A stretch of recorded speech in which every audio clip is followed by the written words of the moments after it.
Здравейте, приятели! Искам да споделя с вас какво си купих. Купих си ретро телефон Nokia 6300, златен цвят, както виждате. Като малък имах такъв телефон и буквално сега ми стана супер носталгично, като си го взех.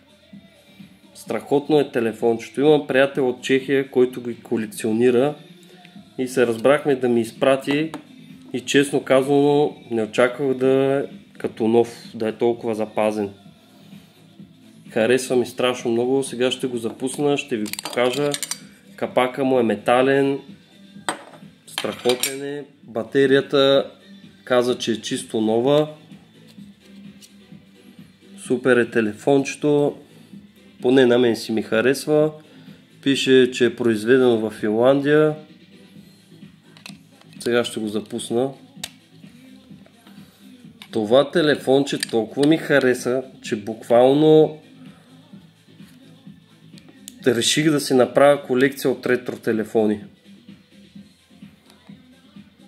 Всичко по него работи перфектно.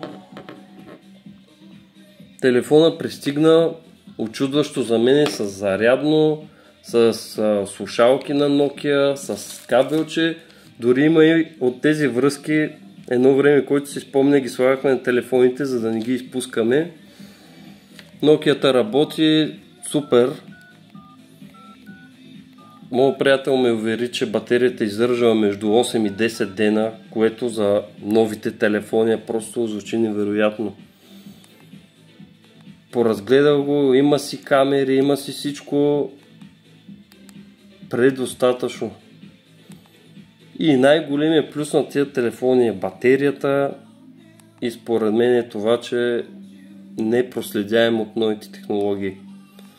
Провери го, свири страхотно, дори не очаквах да толкова добре да се чува.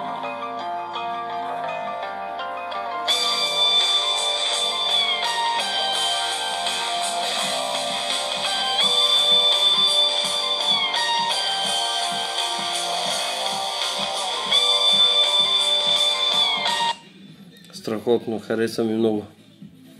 Ще си поръчам още, вече съм почти сигурен. Мисля да си направя малка колекция. Ще споделя с вас всеко едно телефонче, което си взема. Благодаря ви и хубав ден!